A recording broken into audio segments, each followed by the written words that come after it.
Mga kaibigan, maganda umaga po sa inyo lahat. Gandang umaga, Pilipinas. Gandang umaga, Luzon, Visayas at Mindanao. Kumusta po ang ating po mga kababayan dito po sa Puerto Princesa at sa buong lalawigan ko ng Palawan? Naku, baka magtaka po kayo. Ibang boses ang inyo pong napapakinggan.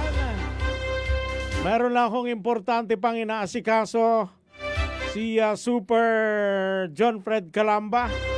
Kaya pansamantala mga kapuso, ako pa rin po ang inyo po makakasama dito po sa Saksi sa DYSP. Saksi sa DYSP. Ako muna, si Super Rodel Guzman. Wala akong kinikilingan, walang pinoprotektahan. Labanan ko ang fake news, dapat totoo. Sa bahaging teknikal, kasama po natin si Super Rene A. Olape. Mamaya si Chef Tech Bembe Bendanillo ay makakasama na rin po natin. At sa production side, kasama po natin ang aming pong production assistant, si Super Leia Lynn Agnas Haranilla. Kami po ang inyo pong makakasama mga kaibigan hanggang alas 10 po ng umaga. Saksi sa DYSP. Huwag ho kayong bibitiw mga kapuso. Sa pakikinig pa rin dito po sa Super Radio.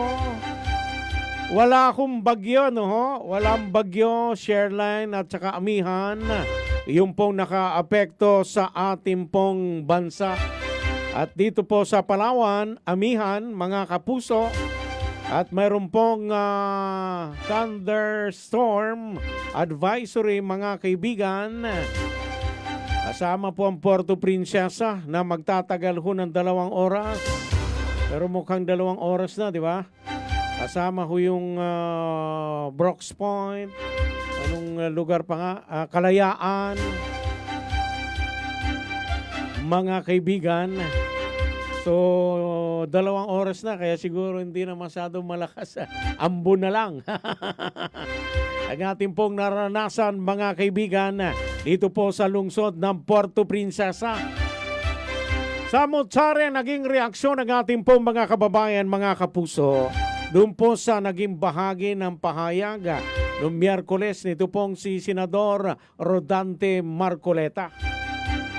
At kanina sa balita, abay mayroon pong imbitasyon si Commodore J. Tariela kay Senador Marcoleta na pumunta ng Kalayaan. Ano kaya ang reaksyon ng ating pong mga kababayan diyan po sa Kalayaan? Kasi binawi na rin ni Senador Marcoleta. Hindi raw ganun ang kanyang sinabi. Na give up yung Kalayaan. Ipamigay. So mga kapuso, yun ho. Yung bago ngayon, may imbitasyon si Commodore J. Tariela na pumunta sila ng Kalayaan. Pihado tatanggapin naman daw ho siya ng mga kababayan po natin sa Kalayaan. Inaantay na lang ho yung magiging tugon dito po ni Senador Marcoleta. Kung sasama ba siya kila Commodore J. Tariela na pumunta ho doon sa Kalayaan. Lalo na mayroon pong pagkundi na rin sa panig ho ng mga opisyal ng bayan po ng Kalayaan. Yung pong naging pahayag ho ng senador.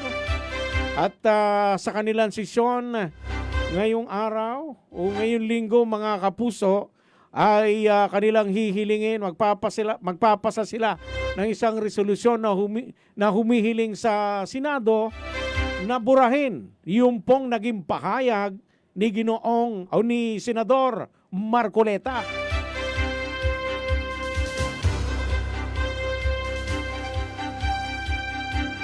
Saksi sa DYSP. na i-give up ang kalayaan.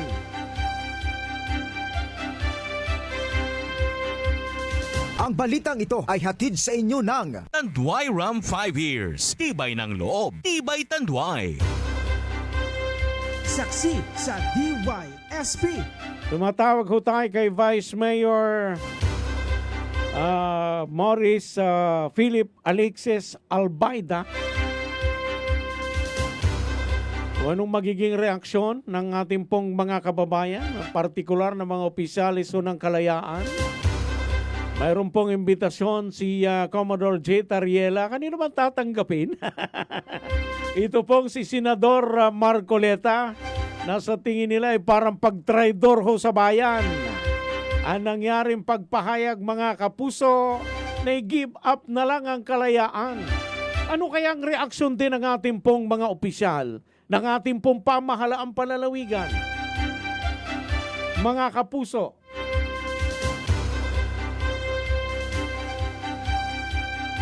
hinggil ho sa bagay nito, lalo na isang munisipyo ng Palawan ang gustong i-give up.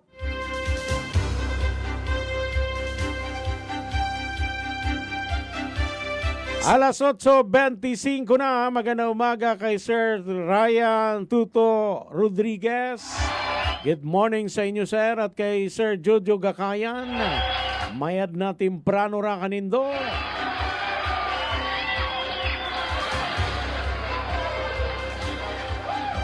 Mga kapuso,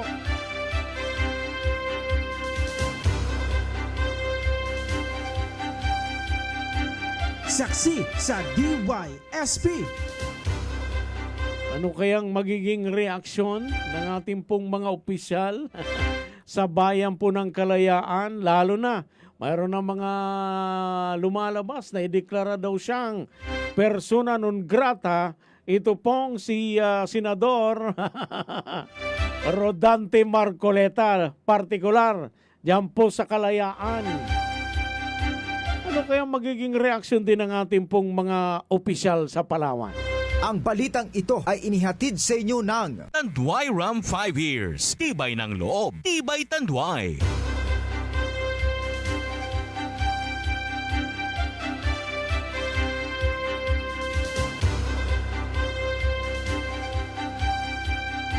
Saksi sa DYSP. Marami ho sa ating pong mga kababayan yung pong nagulantang o nagulat ho sa naging pahayag ng isang senador pa. Mga kapuso, na i-give up na lang ang kalayaan para maiwasan na raw yung tensyon. Dahil kung sakasakali, mga kapuso, tayong mga taga-Palawan, yung apektado dyan. Alas 8:28 na mga kaibigan.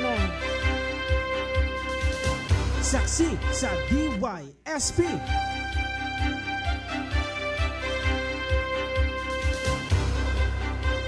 Mamaya, i-follow up natin. Ano ho? May tatawagan lang ho ako mga kapuso.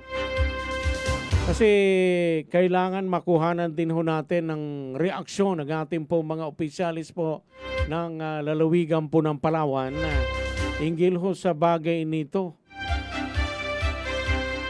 Kasi kung sakasakali, ayaw nga ng ating po mga opisyalis po sa Kalayaan, kaya gusto nilang ipabura doon po sa record ng Senado yung pong naging pahayag nito pong si Senador Marcoleta na i-give up ang kalayaan. Para wala nang basihan. Kaya tuloy, lumabas naman yung mga homegrown daw ho na traidor sa Pilipinas na nagpoprotekta daw ho mga kapuso sa bansang China. Kumbaga, mayroon pong mga pakawala dito po sa ating pong bansa na binabayaran, mga kaibigan, para i-promote o isulong yung pong kagustuhan ng naturang bansa.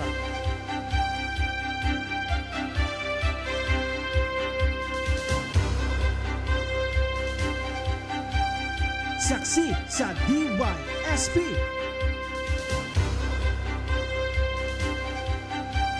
Makuhanan ho natin ng pahayag yung pong ating pong mga opisyal ng pamahalaang panlalawigan.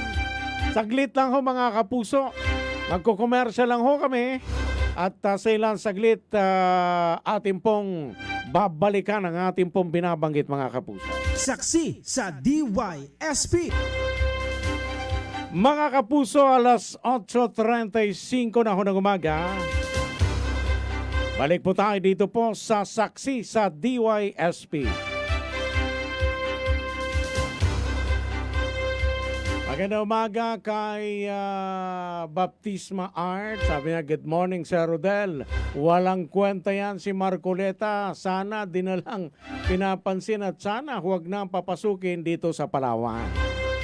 May claimor nga na i-deklara na raw persona non grata. Pero yun ho, isang senador, Mga kapuso, makipag-ugnayan po tayo sa ating pong mga opisyal sa ating pong pamahalaang panlalawigan. At sa puntong ito mga kapuso, nasa linya ho natin si 2nd District Board Member Ryan Maminta, mga kaibigan. Anong reaksyon ni Board? Doon po sa naging pahayag, mga kapuso, ito pong si Senador Marcoleta na i-give up na lang ang kalayaan. Nasa linya na ho natin si Board Member Maminta, nasa line 10. Pabatiin muna natin na Board Member Ryan Maminta. Sir, magandang umaga po. Magandang umaga po. Magandang umaga, Manong. Magandang umaga sa lahat ng tagapakinig po ninyo sa GMA Super Radio at Mayad nga temprano sa Intero Probinsya ng Palawan. Mayad nga temprano ra, sir. Reaksyon lang ko natin bilang isa sa pinakamataas na opisyal ng ating pong lalawigan. Yung pong naging pahayag nito pong si Senador Marcoleta na i-give up na lang ang kalayaan at bandang huli mukhang pinapasubalian niya na hindi niya sinabi yun na Board. Doon sa pahayag na i-give up, isuko, ipamigay ang Kalayaan Island Group, PIG. Kasama dyan yung munisipyo ng Kalayaan at yung Barangay Pag-asa. At yung mga kababayan natin na nakatira po dyan sa isla ng Pag-asa. At mayroong administrative and political jurisdiction ng Palawan. At ang bansang Pilipinas ay hindi po maaari at hindi kailanman pwedeng i-give up ang patagal ng teritoryo ng ating bansa at ng isa sa mga munisipyo ng lalawigan ng Palawan. Kasi ang argumento niya hindi raw klaro, Board, yung pong hangganan o boundary natin doon sa area na yan. Para nag-claim tayo ng parang lumalabas na walang kasiguraduhan, sir. Mali po para sa akin yung interpretasyon Kasi iba naman yung nandoon sa exclusive economic zone na 200 nautical miles galing dito sa atin at galing sa mga iba pang mga lugar sa Pilipinas katulad sa Northern Luzon doon sa pagiging teritoryo ng Kalayaan sa bansang Pilipinas. Hindi po para sa convenience lamang ay isusuko natin kasi strict tayo doon sa definition ng 200 nautical miles na sinasabi. Matagal na pong teritoryo natin ang Kalayaan Island Groups, particular ang Pag-asa at ang munisipyo ng Kalayaan.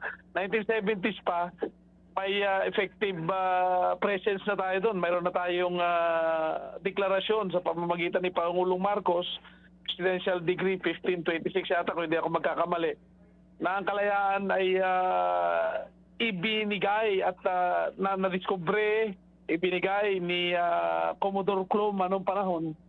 At ito ay inukupahan at ibiniklarang teritoryo ng Pilipinas. Kinilala na rin ng international community yung ating occupation doon. yung ating presence doon at yung administrative and political jurisdiction natin doon sa munisipyo ng Kalayaan. So, simula noon hanggang ngayon, hindi po ko question yun. At hindi po yun inaangkin ng iba. Tayo lang po yung mayroon doon at tayo lang po yung nakakasakop ng teritoryo na yon. Ngayon kung sa punto na para sa pagmamadali umano o kadalian ng mga bagay-bagay ay give up natin siya o isuko, kanino natin isusuko? Saan natin isusuko? 'Di ba? Isa pang tanong 'yun eh. 'Di ba? Sa China ba o sa ibang ano? O paano ba? 'Di ba? Dahil ba sa ganitong tunggalian isusuko natin siya kanino? Pag sinuko natin 'yun, parang sinuko na rin natin ng Palawan, parang sinuko na rin natin ng Pilipinas. Kasi matagal na po nating teritoryo. At maliban doon ay ilang yun pagsuko basta sa teritoryo, pag-amin nyo na tayo walang magagawa at hindi natin kayang depensahan yung ating teritoryo. Ay kapag isinuko natin, susunod na isusuko natin, Palawan. Iba pa mga isla dyan sa West Philippine Sea na mayroon tayong actual claim na sinasabi. Hindi po maaaring mangyari, Manong. At hindi pwedeng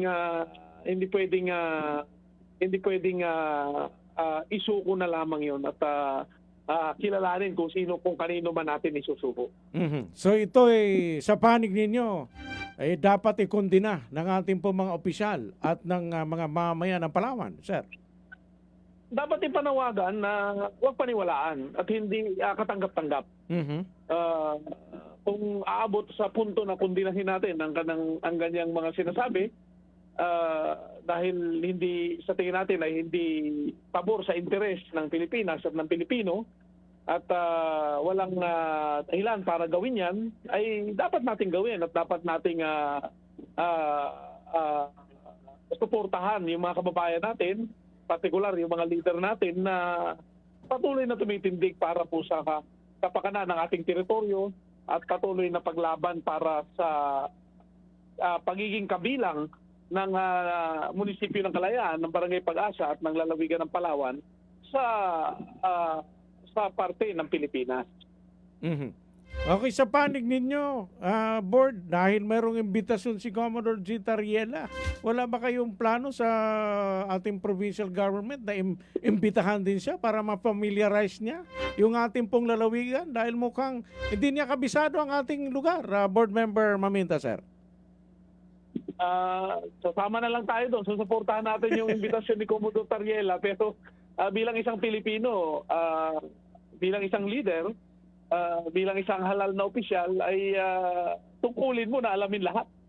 At alamin yung nasasakupan mo at kung ano at kung sino yung mga nariyan na naghihintay ng iyong nagdanais na masama doon sa mga kaisipan, damdamin ng pagsiservisyo ng isang senador. So, ano na siguro, too much na mag-imbita pa tayo, tungkulin na ng isang opisyal yon na alamin kung ano yung kanyang dapat na mga actual na kaalaman, mga katotohanan, kung ano ba talaga at ano ba talaga ang munisipyo ng Kalayaan at ang Barangay Pag-asa na sakop ng lalawigan ng Palawan. Sa social media, may mga lumalabas na reaksyon ang ating pong mga kababayan na ideklara na persona non grata sa Palawan. Pero mahirap yun dahil isang halal na opisyal yun na board. Anong reaction natin, sir? Hindi na siguro tayo kailangan umabot sa ganon. Manong, kasi pagdating naman ng mga susunod na taon, ang taong bayan naman ang hahatol sa atin bilang mga halal na leader at sa kanila bilang mga halal na leader sa Senado at sa iba pang mga posisyon na pagnasyonal. So, bilang respeto siguro sa posisyon at bilang respeto rin sa kanila, sa kanilang opinion, ay magamat ang binabanggit nila, hindi nila sinabi, hindi na siguro tayo aabot sa pagdideklara ng persona non grata. Mhm. Okay. Board, salamat po sa inyong pong mensahe at pahayag. May kaugnayan sa issue na yan. Mensahe nyo na lang sa ating pong mga kababayan na naalarma na rin. Naalarma dito po sa pahayag na ito na mismo nanggaling pa sa isang senador. Opo, gusto ko lang po sabihin, never, never, never give up. Mhm. Salamat, Board Member Ryan Maminta, sir, sa inyong pong pahayag at oras na ipinagkaloob po sa amin. Salamat po. Salamat, Manong. Mabuhay po kayo at muli, never, never, never give up. Mga kaibigan, si Board Member Ryan Maminta, ng Calauan Distrito po, na lalawigan po ng Palawan. Sabi ng isang, hindi ko mabasa parang Chinese character din. Good morning. Po, pag pumunta po si Marcoleta sa Kalayaan, ihagis sa China vessel po yan.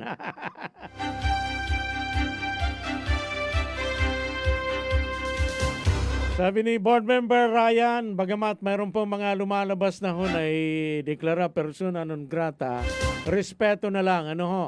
Siya ho'y halal na opisyal ng ating pong bayan. Hindi na raw abot sa ganung punto, mga kapuso, na ideklara pa persona non grata. Ano kaya sa panig ng kalayaan? Mga kapuso.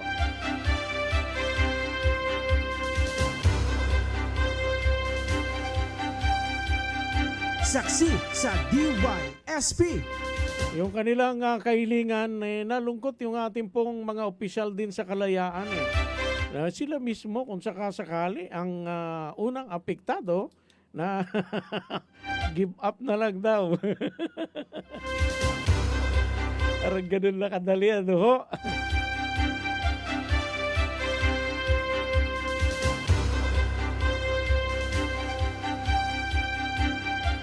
Alas 8:47, tayo ho'y nakikipag-ugnayan din kay Vice Mayor Albaida. Ngayon ba yung sesyon nila? Baka ngayong araw Hindi ko alam kung anong araw Para makuhanan ko natin ang panig, yung pong ating pong mga opisyal sa bayan po ng Kalayaan.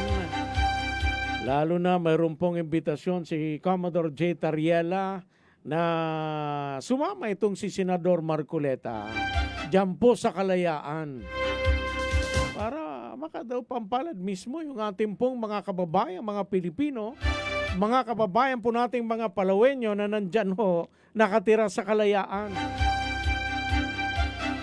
Na bahagi po ng teritoryo ng Pilipinas.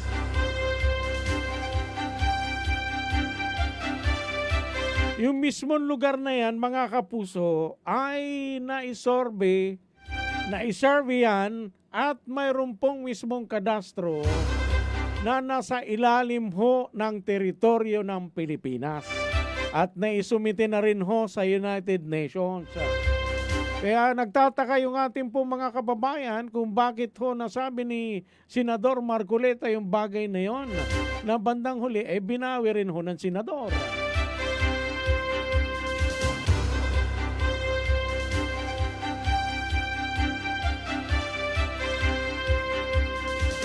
Saksi sa DYSP. Alas 8:49 na ho ng umaga.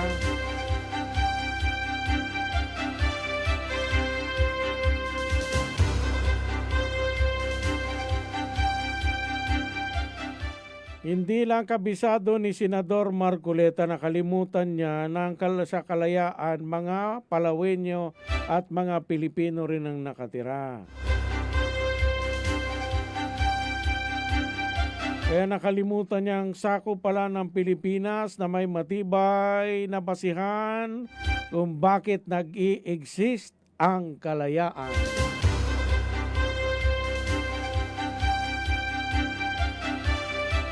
Sabi naman ni Opinionado, good morning Super Rodel, paano naman po natin nirerespeto ang isang tao na hindi nirerespeto ang mga kababayan nating nagbabantay?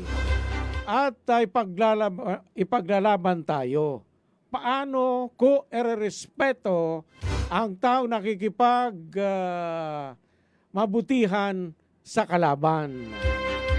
Sabi ni Opinionado, mga kapuso. Sabi naman ni Sir John Asidal, Sir Rodel, masarap sa bunutan ang pilukan ni Senator Marcoleta na yan. Huwag na siyang papuntahin dito sa Palawan. Traidor na yan. Tanggalin ko buhok niya. Sabi ni Sir John Asidal. Gusto niyang sabunutan daw yung pilukan niya, no? Piluka pala yung suot ni Kwan. Nakawig lang si Senador Marcoleta. Sir John Asidal.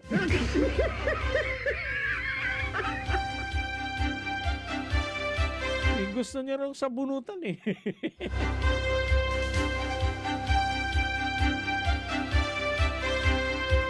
Alas 8:51 na ho, umaga mga kaibigan. Saksi sa DYSP.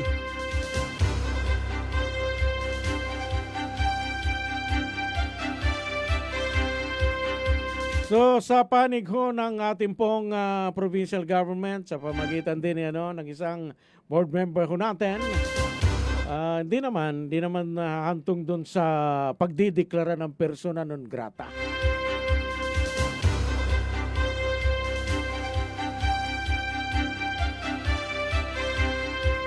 Respeto na lang daw sa bilang isang halal na opisyal ng ating pong pamahalaan.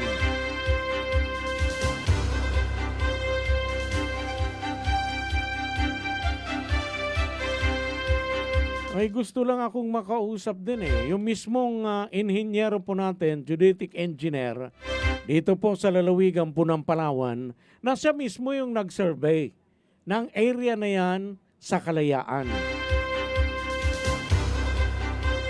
Hindi ba siya naguluhan noon nung pumunta at isurvey yung area, ano pong pinagbasihan? Kasi mga engineer ho natin, yung mga geodetic engineer, mayroon po yung tie line, o di kaya yung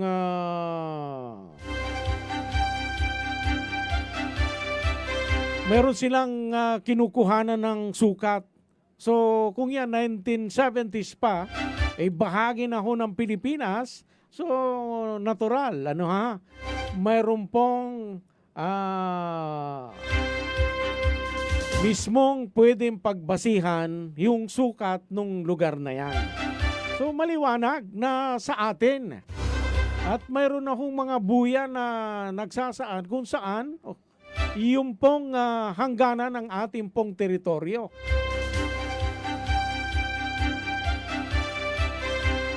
Saksi sa DYSP. Kaya marami hong nagulumihanan, marami hong nabigla, na mismong namutawi sa bibig ng isa po nating senador at sinabi na give up na lang ang kalayaan. 7 minuto po mga kapuso bago sumapit po ang alas 9 ng umaga. Muntik-muntika ko na, nabanggit na alas 7. Sanay ako dun sa maagang programa, no?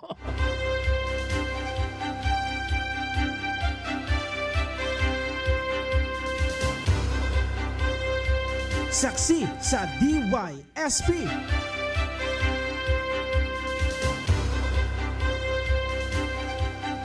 Tama lang napapuntahin si Senador Marcoleta para alam niya na mga Pilipino nga pala ang nakatira doon sa Kalayaan. Hindi pa mga intik.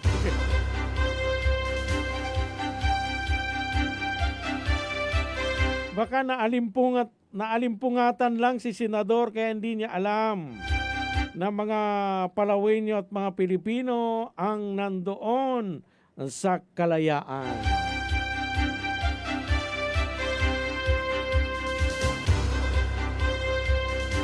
Alas 8:54 na ho ng umaga mga kapuso. Saksi sa DYSP. Itatry pa rin ho natin si Vice Mayor Albaida at makausap ho natin. Lalo na sa panig nila ay gusto pong ipatanggal sa record po ng Senado yung pong bagay na yan na sinabi ho ng Senador. Para nang sa ganon, mabura na doon sa mismong minutes, ano ha? Kung ano pong napag-usapan at kung anong binitawang salita ni Senador Marcoleta. Yung pong gusto nila, ano ho? At anong reaksyon nila na mayroon pong imbitasyon si Commodore J. Tariela na papuntahin ito pong si Marcoleta dyan po sa Kalayaan.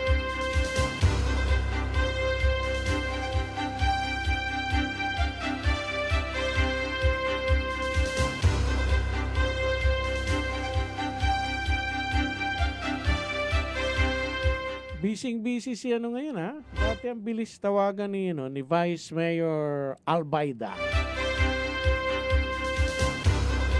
Mga kapuso, mukhang busy ngayon. Maliban lang kung nasa session na sila ngayon.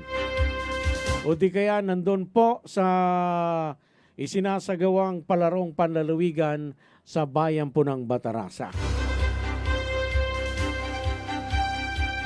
Dapat mayroon ding reaksyon ng ating pong mga alkalde, partikular yung Pangulo ng Mayor's League sa lalawigan po ng Palawan. Yung alkalde po ng Hispaniola. Dati mabilis tawagan din yan. Ngayon mahilap na sa media.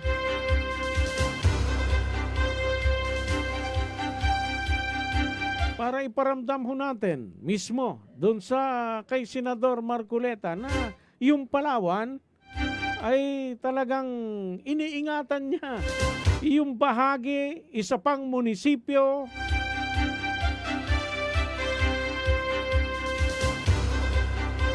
na ito pong bagay nito ay pwedeng magpahina ng ating pong laban. Yan po sa ating pong claim. Parang isinusuko na ho natin yung teritoryo natin. Isinuko mo yung Kalayaan, parang isinuko mo na rin yung buong lalawigan ng Palawan.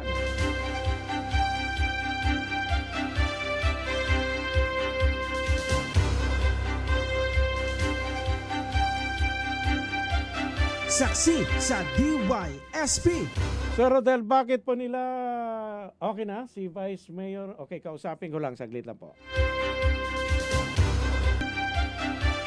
Alas 8:59 na ho ng umaga. Maswerte tayo, no ha?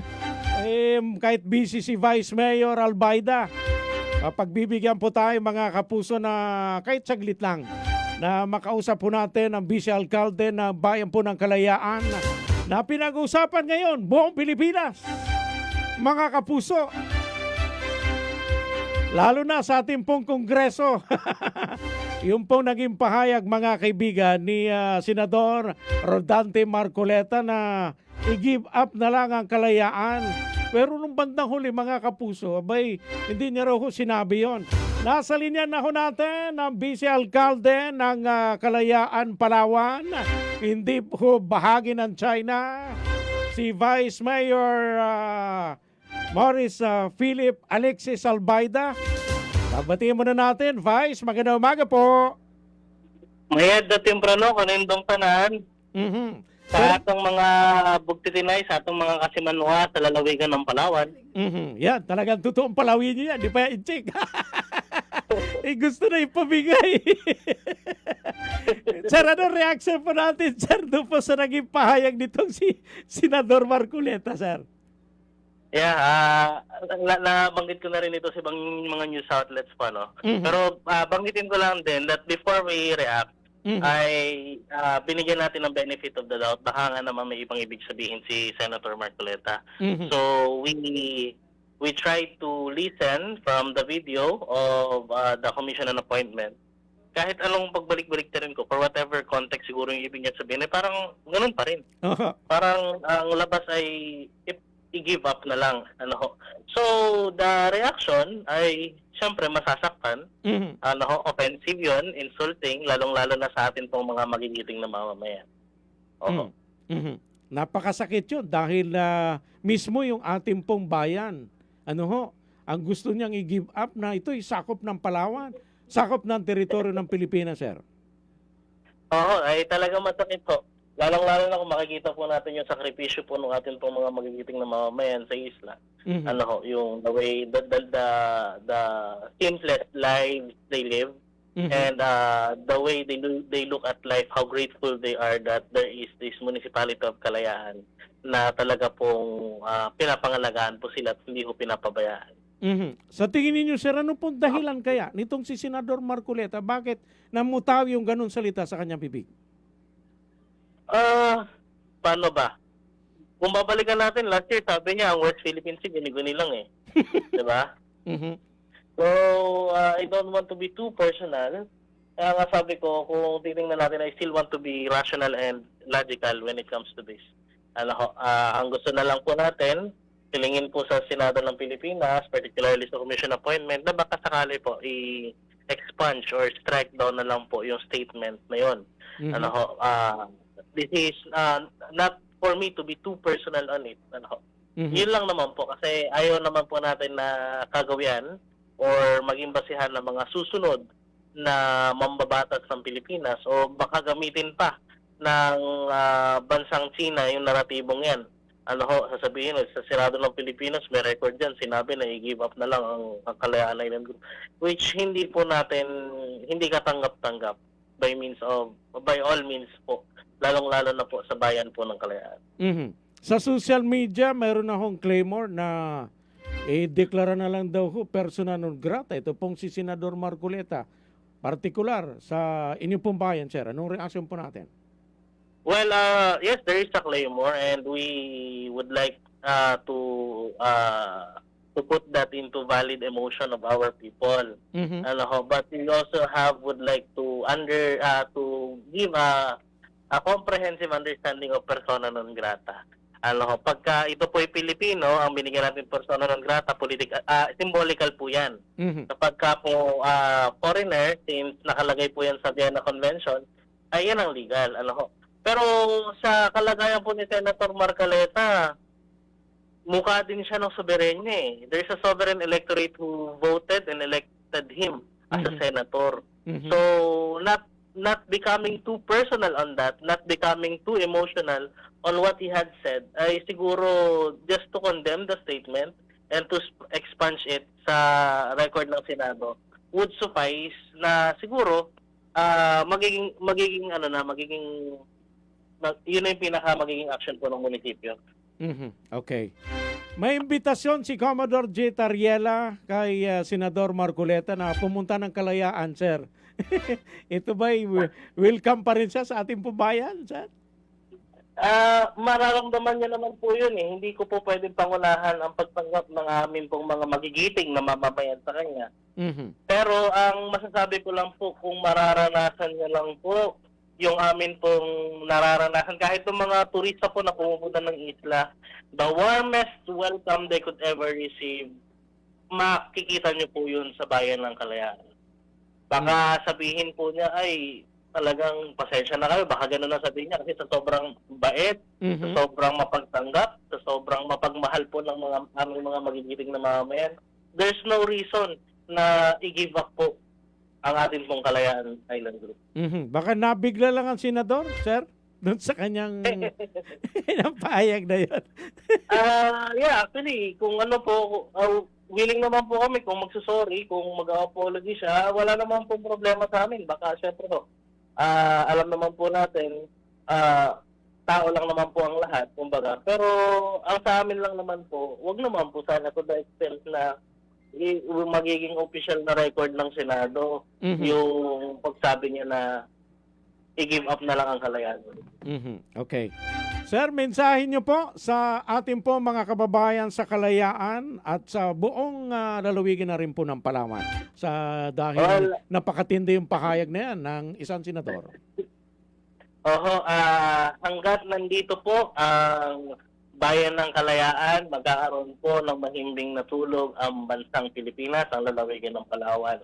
Tayo po ay tapat sa ating mandato at tungkulin, hindi lamang po sa isinasaad ng batas, kundi yung tungkulin po natin bilang mga mamamayang Pilipino na proteksyonan po ang ating soberenya, ang ating territorial na integridad, ang ating pong pagka-Pilipino. meron na po tayong titulo sa ating pong West Philippine Sea. So ang susunod po dito, isulong na po natin ang ating karapatan. Ito po ay usapin na kinakailangan magkakaisa po tayo bilang bansa. Ito po ay usapin na dapat po wala tayong ibang naratibo na tatangkilikin, kundi ang naratibo po ng bansang Pilipinas. Matamang salamat po. Kalayuan ko mo yung Diyos nga, boy. Salamat, Vice Mayor Albayda, sir. Salamat po. So, hindi ho in-check yan, ha? Taal na Palawenyo. Ang inyo pong napakinggan, mga kapuso, si Vice Mayor Maurice Philip Alexis Albayda. Nagbayan po ng Kalayaan.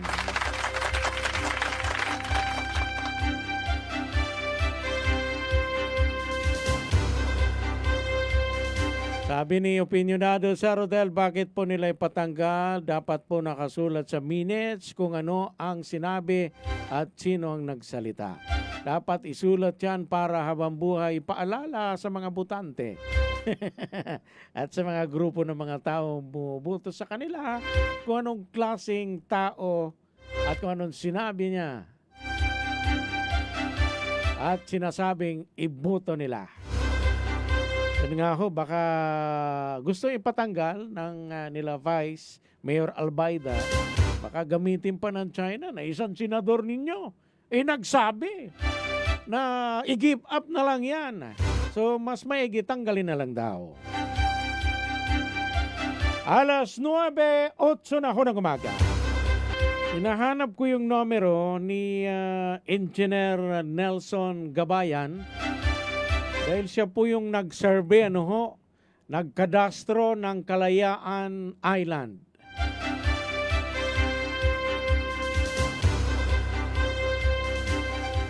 Para makausap natin kung siya kasi nakakuha ng kontrata sa DNR, mga kapuso, ng ikadastro. Ano bang pinagbasihan ng hindi ba sila nahirapan? Nung kanilang i-survey yung pong isla na yan. Dahil pag dito sa atin, mayroon po yung binabasihan na tie line na tinatawag. Control point. Para doon kukuhanin yung sukat, doon po sa mga sinusukat nilang lupa. Doon kaya nung pinagbasihan nila Engineer Gabayan. Ano ho? Yung controversial ngayon na Kalayaan ho natin. Isla ng Kalayaan ng munisipyo ng Palawan.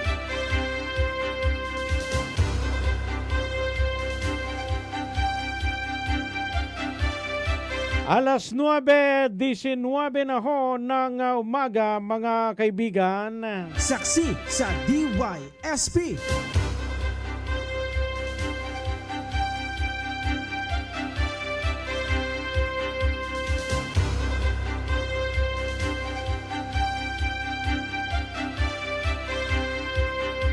Nagulat pala si Super Lee, kaya pala napasigaw. Akala niya walang tao sa likod niya. Yung pala si Larry Boy nasa likod niya.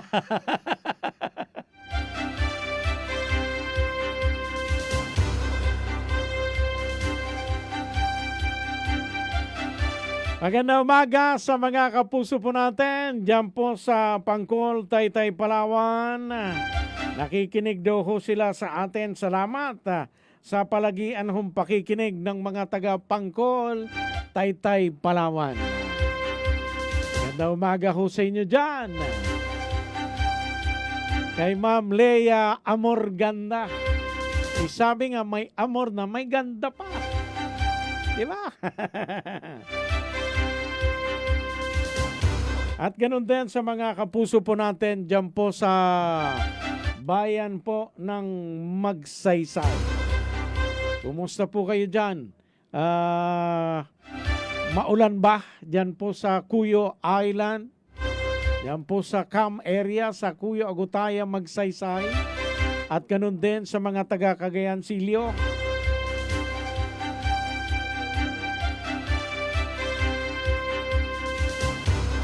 Sa bahaging norte ng lungsod ng Puerto Princesa, napakaitim po ng kalangitan. So parang nagbabadya na naman ako ng pag-ulan. Parang bumalik sa gunita ng mga taga Puerto Princesa. 1 taon na binaha ho tayo dito po sa Puerto Princesa. Yung bahay ni Super Ronald Cabato, pinasok ng baha nung last year. Pebrero 9. At iba pang mga kabahayan dito po sa Barangay San Manuel.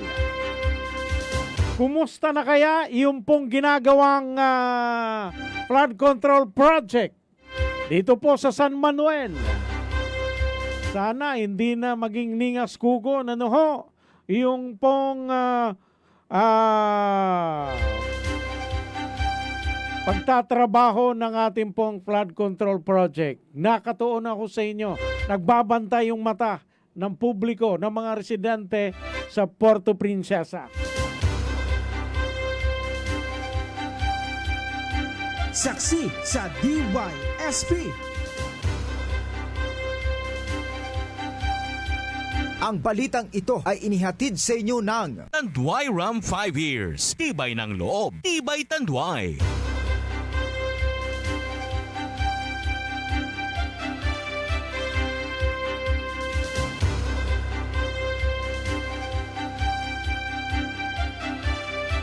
Saksi sa DYSP. Alas 8:23 na ho ng umaga mga kapuso. Nanginig daw yung katawan ni Super Leia sa pagkakagulat niya.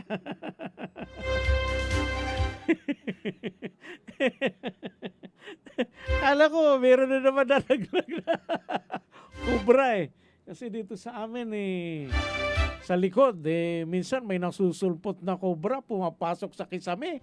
Gustong pumasok sa aircon na kwarto, gusto magpalamig ng cobra. Ang bira, akala ko may nalaglag na naman na cobra. Dumaan sa butas. Ay wala pala. Nagulat lang si Super Leia doon sa biglang pagpasok ni Super Larry Boy. Ano ho? Bumagsak na. Yung malakas na ulan. Sana ho, dyan po sa norte, nako, kasi kanina hindi pa ho kalakasan ng ulan, pumasok ang mga estudyante. Sana ho, hindi ho ganun katindi, ano ho, dyan po sa bahaging yan, lalo na sa Rojas, sa Taytay, sa El Nido, sa Dumaran, sa Araceli.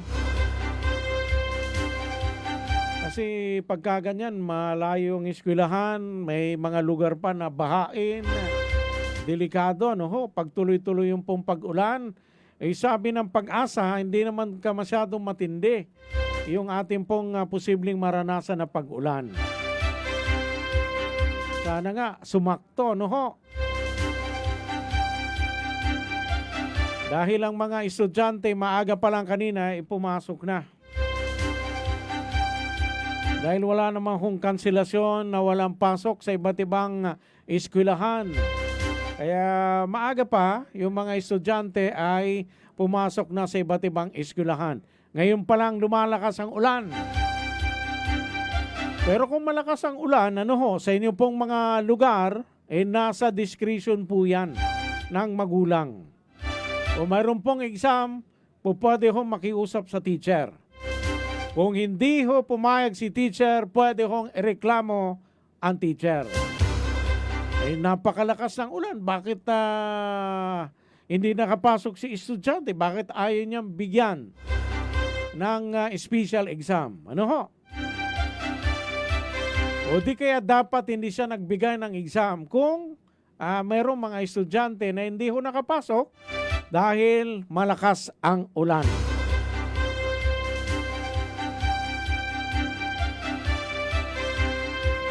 Saksi sa DYSP. Napakasigla mga kapuso yung pong pagbubukas kahapon ng Palarong Panlalawigan 2026. Talagang ramdam mo, no ho? Kung kayo ho'y nakikinig at nanonood doon po sa Facebook Live ng ating pong himpilan, ay mararamdaman mo yung sigla, buhay na buhay yung pong pagsisimula at pagbubukas ng palarong panlalawigan.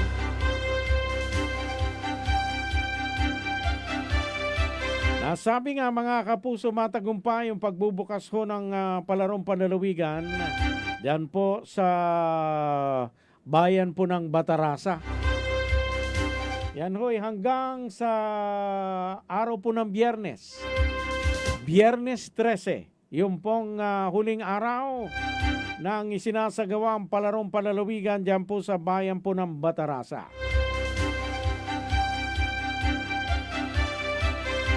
Malakas daw yung ulan sa labas. Pati hangin, malakas din. Nako. Kawawa yung mga estudyante. Lalo na pag yung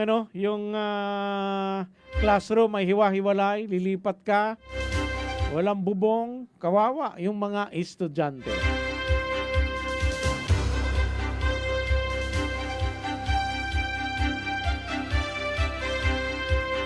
Saksi sa DYSP. Bawat munisipyo ay nakiisa, mga kapuso, kahit hindi kompleto yung kanilang kupunan. Hindi kompleto ang kupunan pero mayroon silang delegasyon. Katulad sa Cuyo, malamang ganun din sa Magsaysay.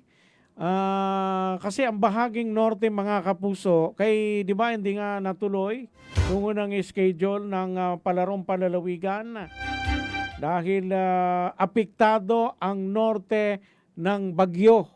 Magkakasunod hong bagyo at talagang yung pera ng munisipyo napunta ho sa iba pang gastusin dahil halos pinadapa yung ating pong mga kababayan doon po sa mga dumaan hong bagyo, yan po sa Northern Palawan. Kaya sa gastos, yung ating pong mga opisyal na mga munisipyo, bagamat hindi na ho kompleto ang kanilang kupunan, dumalo pa rin sa bilang pakikipagkaisa o pakikipag-cooperate doon po sa isinasagawang palarong panlalawigan yan po sa bayan po ng Batarasa. Sana ho may raos ho ng maayos sa mga palaro. Lalo na ngayon, umuulan.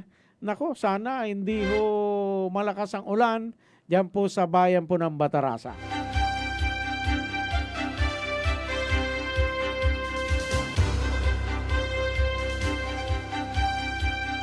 Pag umuulan mahirap pati mga atleta baka magkasakit. Nanonood pa rin ho sa atin si Sir Gilbert Bacusa. Salamat sa inyo pong panunood. Balik po tayo mga kaibigan dito po sa Saksi sa DYSP. Punta na natin ang ating pong mga balita. PSA Palawan nakatakdang ilabas ang inflation rate ng lungsod ng Puerto Princesa at Palawan. Super Radio Local News. Alamin ho natin ang detalye ng balitang yan si Super Wilmar Abreya. Sa detalye ng balita, pasok! Nakatakdang ilabas ng Philippine Statistics Authority, PSA Palawan, ang kalagayan ng lungsod ng Puerto Princesa at Talawigan ng Palawan pagdating sa inflation o paggalaw sa presyo ng mga bilihin at serbisyo. Ito ang inflation rate ng siyudad at Puerto Princesa para sa nagdaang buwan ng Enero na ilalabas ng PSA Palawan sa February 12. Sa pamamagitan ng inflation report, makikita ang paggalaw ng mga presyo ng mga produkto at serbisyo ng mga community group sa lungsod at Talawigan itong nakalipas na buwan. Matatandaan sa datos na inilabas ang PSA Palawan, naitala naman ang inflation sa probinsya sa 2.4% noong buwan ng Disyembre, samantalang sa Puerto Princesa naitala naman ang inflation sa 3.1%. Ako, si Wilmar Abreu ng Super Radio Palawan, dapat totoo. Maraming salamat Super Wilmar Abreya. Samantala mga kaibigan, Puntahan po natin ang balita mula kay Super June Visor Bantaculo. Island hopping sa bayan ng Coron at paglalayag ng malalaking bangka sa isla ng Linapakan. Sinuspinde ng Philippine Coast Guard na dahil sa share line. Super Radio Local News. Alamin ko natin ang detalye ng balitang yan na Super June Visor Bantaculo. Pasok! Sinuspinde ng Philippine Coast Guard ang pagsasagawa ng island hopping activities sa munisipyo ng Coron, Palawan kasama ang paglalayag ng mga malalaking bangka sa isla ng Linapakan dahil sa masamang panahong dala ng shoreline at anihan batay sa Sea Travel Advisory ng Coastal Northeastern Palawan na inilabas ngayong umaga na nakakasakop sa naturang munisipyo. Pinagbabawalan maglayag sa iba't ibang isla lalo na sa Malcapuya Island, Banana Island at Titaytayan Island o pagsasagawa ng island hopping activities sa nabanggit na lugar. Gayon din sa mga isla ng Linapakan ang mga bangka na may 250 gross tonnage na kapasidad, partikular sa bahagi ng Barangay Bulalakaw, Bilian, Barangay Dicabaitot at Dipalian Island. Pinapayuhan ng PCG ang lahat na huwag munang tumawid dagat at kumalaot ang mga barko o bangka liban kung magpapatabi sa mga isla dahil mapanganib sa riding public at sa mga turista ang kondisyon ng karagatan. Ako si John Visor Bantaculo ng GMA Super Radio Palawan. Dapat totoo. Maraming salamat Super June Visor Bantaculo. Alas 9:40 na ho ng umaga. Samantala mga kaibigan, balikan po natin si Super Wilmar Abraya. Update muna ho tayo sa sinasagawang regular na sesyon ng ating pong sangguniang panlungsod. Super Wilmar Abraya, pasok! Super Rodel, nakaantabay na tayo sa gagawing ika-28 regular na sesyon ng ating 18th City Council ngayong araw nito ng Lunes na nagsisimula ng alas 10 ng umaga. Hawak na rin natin yung agenda para sa mga mapag-uusapan ngayong araw na ito. Para sa first reading and referral, mayroong 8 item na isasalang para sa unang pagbasa. Ang mga nangunguna dyan ay yung mga budget o annual budget ng mga barangay, particular ng 2 barangay, yung barangay Masigla at yung barangay Inagawan. So yan ay aprobado idadaan sa City Council. Samantala, mayroon ding iba pang mga nakasalang para sa first reading and referral, mga communication letter at mga marginal note and manifestation and explanation. So yan ay 8. Tapos mayroon namang so walang nakatala para sa mag-a-avail ng kanilang privilege hour ngayong araw na ito. Pero kahit na minsan na walang nakatala sa agenda ay mayroon nag-a-avail ng kanilang privilege hour. At may mga komite rin na magre-report ngayong araw na ito. Ang isa dyan sa magre-report unang-una ay ang Committee on Barangay Affairs. Isa dito yung later dated December 2, 2025 mula kay Kapitan Balbino Parangue ng Barangay Siksikan. Copy ng Barangay Ordinance number 8 Series of 2025, Ordinance granting exemption of fees from Barangay Clearance Residency Identification Card and certification for student and solo parents sa Barangay Siksikan. Mayroon ding pag-uulat ang Committee on Social Welfare and Development and Chairman ay si Kosial Hagidon, ang Games and Amusement ni Kosial Hagidon, ang Appropriation ni Konsihal Junji Rodriguez at gayon din ang Committee ng Market, Education and Culture ni Konsihal Oliveros at gayon din ang Committee on Market and Slaughterhouse and Other Economic Enterprises na pinamumunuan din ni Konsihal Victor Oliveros. So dito sa i-report doon sa Committee on Market ay ang concern patungkol doon sa makeshift stores sa all public market. May kaugnayan nga doon sa nangyaring sunog. Merong mga offshoot resolution na mamaya ay i-report at ng konsihal. Isa rito yung resolution para sa temporary closure ng Bunuan Road to be used as temporary relocation site for the affected vendors of the reset part of the city-owned public market. Then, ang resolution na nagre-request sa punong lungsod na payagan or to allow the use of temporary funds of the City Tourism Office or originally intended for the city night market in favor of the affected vendors of the recent fire. Ito po sa Old City Public Market. At resolution na nagre-request sa Puerto Princesa City Water District na mag-install ng additional